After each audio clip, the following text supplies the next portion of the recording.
Bienvenidos a su programa Bitácora Mexicana, este espacio de libertad de expresión, de debate y de reflexión de la televisión pública. Su servidor y amigo Porfirio Muñoz Ledo. Tenemos hoy un tema que está en el centro del debate nacional.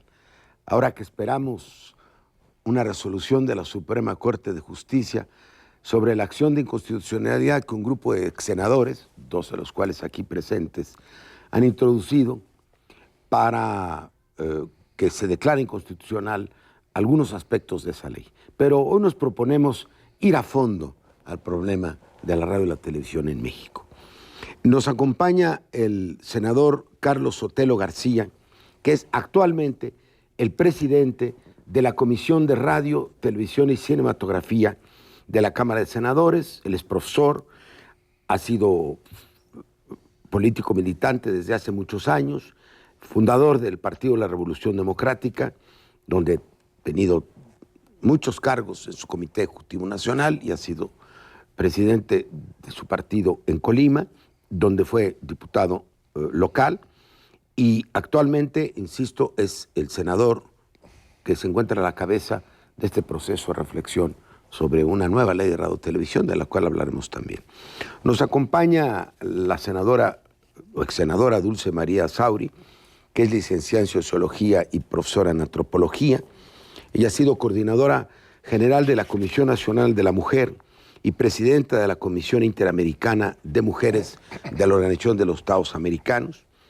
Ha tenido una larga carrera en el Partido Revolucionario Institucional, ha sido secretaria general y presidenta del Comité Ejecutivo Nacional, fue senadora de la República en las dos últimas legislaturas y ha sido gobernadora del estado de Yucatán. Nos acompaña, también lo conocen ustedes, el licenciado Manuel Bartlett, que es licenciado en Derecho por la UNAM, fue becado en Europa, ha sido secretario general de su partido, gobernador constitucional del estado de Puebla, fue secretario de Gobernación y fue precandidato a la presidencia de la República en su partido, con distintas modalidades en dos ocasiones. Y fue senador también en la última legislatura y pues son las personalidades más salientes que están en la defensa de esta causa. ¿Qué es lo que está a consideración de la Corte, Manuel? ¿Qué es lo indebido de la ley Televisa?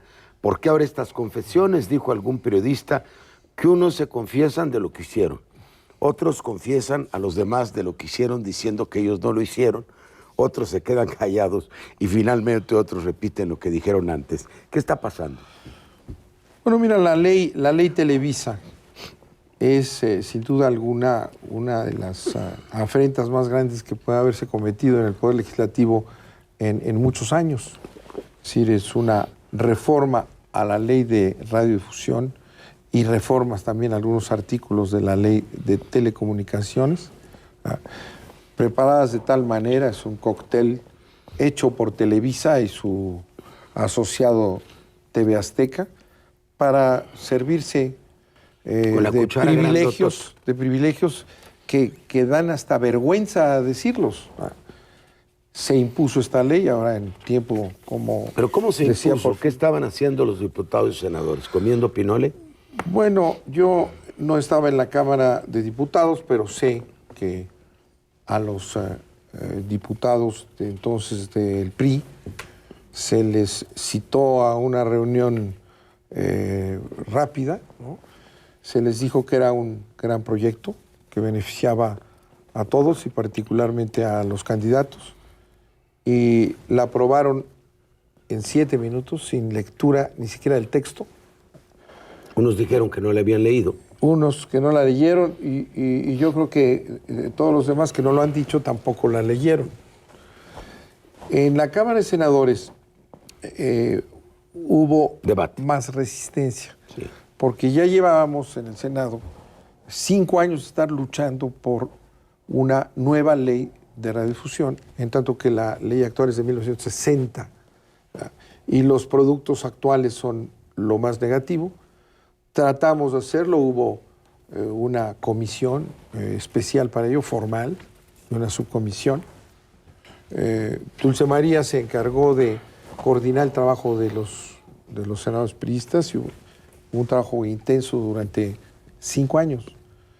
Y nunca se pudo sacar esta ley, cuyo objetivo era la apertura, el abrir a... Ha sido la ley, en mi criterio, el proyecto de ley mejor elaborado del que ustedes hicieron. Ahora, también se dice que el secretario general del PAN llegó a leer la cartilla al propio Senado. Yo lo recuerdo porque ese día grabábamos un programa sobre radio y televisión y tuve que irme al canal del Congreso para ver si pescaba algunos.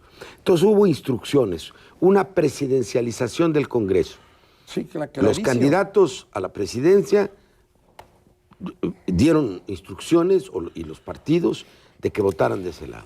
Bueno, qué malo, ¿no? Así fue. Bueno, yo lo dije inmediatamente porque fue un abuso en mi propia fracción y simultáneamente lo estaban haciendo en la fracción del PAN. Sí, aquí se vota porque esto beneficia a nuestro candidato y se acabó sin discusión, sin haber logrado lo que teníamos comprometido, que era una discusión interna amplia sobre cuando había temas en donde se daban diferencias. Un golpe sorpresivo, había que votar ya y no moverle ni una coma. Eso que se impuso a los silenciosos senadores que acataron esta instrucción absurda, se dijo inmediatamente afuera.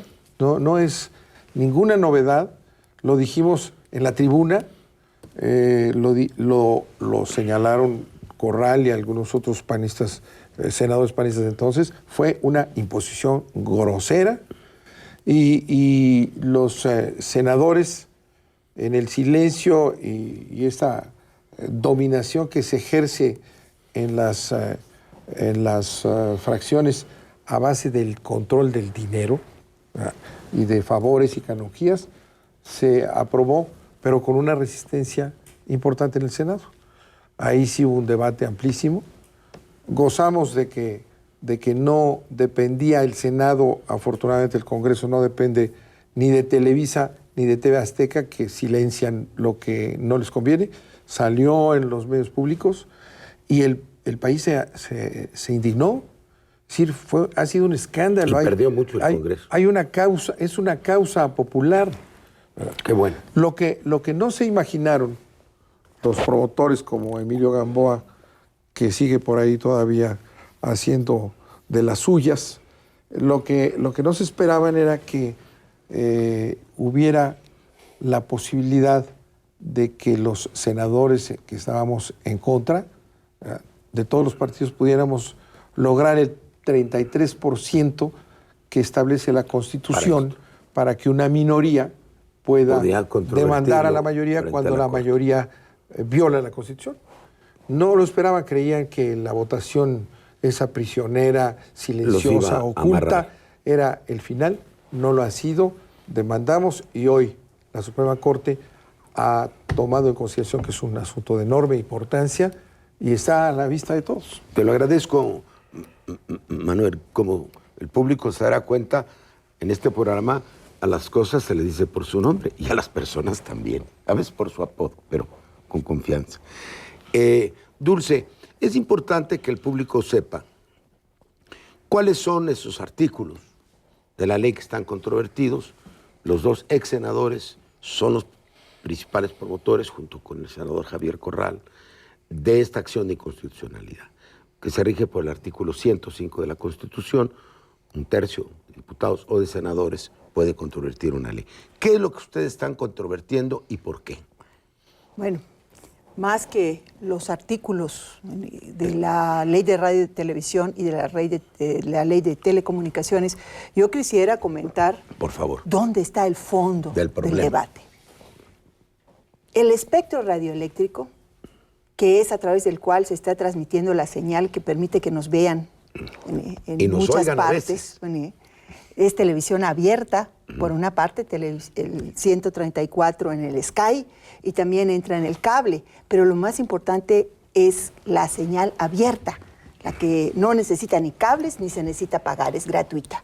Bueno, pues esa señal que se transmite por el espectro radioeléctrico es un bien público, tuyo, mío, de todos los mexicanos. Y el Estado mexicano es responsable de su correcta administración.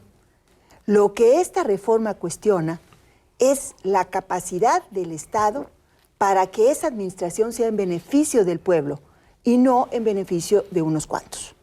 Por eso decimos que el meollo está en el artículo 28 de la Ley de Radio y Televisión, que fue reformado de la manera que describió Manuel Bartlett, porque ese artículo hace que el Estado se quede sin herramientas, sin manera, sin atribución para administrar y decirle a unos, mira, tú sí puedes, tú haz las cosas aquí, tú no puedes porque ya estás muy grandote. Casi les da perpetuidad, como si fuera un panteón, las concesiones, ¿no? Si a eso le sumamos el artículo 16, que tiene el llamado refrendo automático, es una combinación muy difícil. Pero hay otra cosa, Porfirio.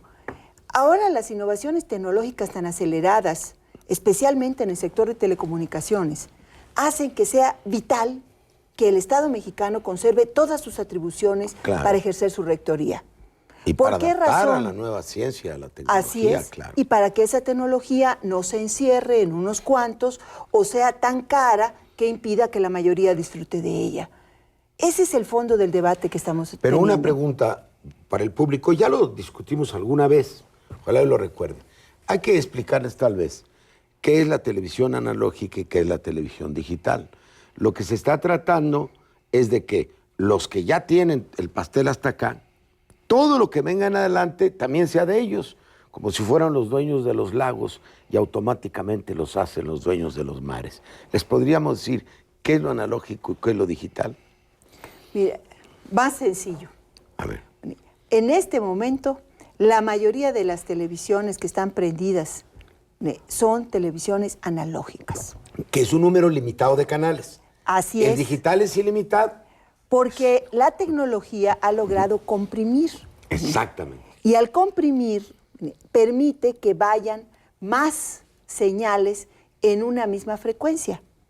Es como lo que pasa con la amplitud modulada o la AM de radio, que todos lo conocemos y con que comenzó la radio en los años 20 en el país. Por la vía digital puede haber cientos, miles de maneras de captar. Ya en una misma amplitud de banda. Y se les quiere conceder a los mismos monopolios. Porque resulta que pusieron la licitación mediante subasta pública como el remedio a este problema. Pues sí, pero tienen los centavos. Pero bueno, la cuestión está que es licitación para los que quieren entrar, pero para los que ya están, ya no hay licitación. Pero no solo eso, sino que además pueden pasar de radio y televisión a telecomunicaciones a prestar servicios, por ejemplo, de telefonía celular, pueden, desde luego, los de cable, televisión de cable, televisión a través de la señal satelital, y solo tienen que decirle a la autoridad, oigan, ahí vamos. A eso me refiero cuando digo que se le despojó ahí va el golpe. al Estado de las herramientas indispensables para ejercer la administración correcta del espectro radioeléctrico. Y otra cosa, Porfirio, muy pronto vamos a tener nuevas innovaciones tecnológicas que van a estar ya al alcance. Por ejemplo, de que en el celular se va a poder recibir la señal de televisión abierta. Bueno, yo creo que una legislación responsable tiene que prever que la autoridad tenga las atribuciones para poder administrar correctamente esas innovaciones tecnológicas. ¿Qué va a hacer la autoridad? ¿Qué atribuciones tiene en esta ley? Por ejemplo, para lograr que a través de todo el cableado de la Comisión Federal de Electricidad pueda entrar el Internet. El 97% de los hogares mexicanos tienen energía eléctrica. Potencialmente, la tecnología provee de medios para llegar el Internet a todos esos hogares que tienen energía eléctrica. Pero si la ley no le da al órgano regulador de las telecomunicaciones la posibilidad de hacer esta tecnología benéfica para la población, pues se va a quedar en manos de unos cuantos, no se va a dar condiciones para que se pueda dividir en varias compañías el otorgamiento de ese servicio. O a los particulares. Carlos, ¿qué entenderíamos en el sentido de que lo está explicando muy bien Dulce? Un proceso de democratización de las comunicaciones. Entendido que hay televisión pública, con muchas limitaciones, están las universidades con ese carácter, hay televisión social, hay compromisos para que haya medios de información de los indígenas, hay organizaciones ciudadanas. ¿Cómo hacemos que la comunicación pues no venga de dos monopolios que se imponen al Congreso? Ya se impusieron a todos. ¿Cómo entenderías ese proceso a partir de lo que está ocurriendo, Carlos? Sí, Porfirio. Sin duda, las tecnologías de la información y comunicación tienen mucho que ver con la salud de un régimen político. La concentración, el monopolio, el que unos pocos tengan la potestad de decidir sobre contenidos. Esto es lo que las familias ven en las pantallas, escuchamos en la radio. Pues sin duda influyen de manera muy importante en la conformación del poder público y en general de la cultura y la mente de los ciudadanos. Esto no puede ser, no es un asunto de interés privado, es un asunto de interés público. Es un bien público. Así lo define la Constitución, sí. Los medios de comunicación, fundamentalmente los electrónicos, todos en general, pero fundamentalmente los electrónicos, cumplen una función social de interés público. Debieran cumplir. Que la Constitución señala con claridad. A partir de los 80s y sobre todo en la década de los 90s, en el mundo se vivió una ola neoliberal que buscó excluir al Estado nacional, en todos los estados del orbe, de responsabilidades sustantivas y dejar al libre juego de la oferta y la demanda temas sustantivos como este asunto de los medios de comunicación. En México fue Miguel de la Madrid, fue Carlos Salinas, fue Zedillo, fue Vicente Fox, los que tuvieron el encargo de poder implantar severamente esta doctrina que hoy ni siquiera el Banco Mundial sostiene. Hoy Banco Mundial inclusive no solamente acepta, promueve la intervención del Estado nacional para equilibrar, para modular, para poder propiciar un desarrollo las privatizaciones. Armónico y democrático de los estados nacionales. Y por lo tanto en México, esta legislación autorizada por la pasada legislatura, sin duda atenta contra derechos sustantivos del conjunto de la sociedad. Concentra en pocas manos las señales del espectro radioeléctrico, como se ha dicho, permite el refrendo ad perpetuum de quienes indebidamente obtuvieron concesiones, y de eso no hacen referencia. Por ello yo he planteado que se requiere una reforma constitucional que ponga al día el debate no solamente sobre lo que va a pasar de aquí en adelante, que permita hacer un balance de todo lo que ha pasado, que permita calificar todo lo que ha pasado en las últimas décadas de nuestro país y que ponga sobre la mesa el conjunto de aspectos del tema de las telecomunicaciones y la radiodifusión y podamos construir un consenso nacional que preserve el interés público, el interés social y la potestad del Estado mexicano para poder conducir este tema en los próximos años. Nos llaman a un segundo bloque, pero por favor, sí, Manuel. Yo quisiera insistir ante el auditorio, porque a veces se presentan estos temas como muy difíciles de entender y son técnicos y solamente en eso se escudan los tecnócratas siempre. El fenómeno de concentración es el más alto del mundo. Son dos familias, dos personajes, dos gentes, controlan lo que todos los mexicanos, básicamente el gran dominio lo que podemos pensar. Las noticias, por ejemplo, la información, el derecho a la información está en sus manos de dos gentes.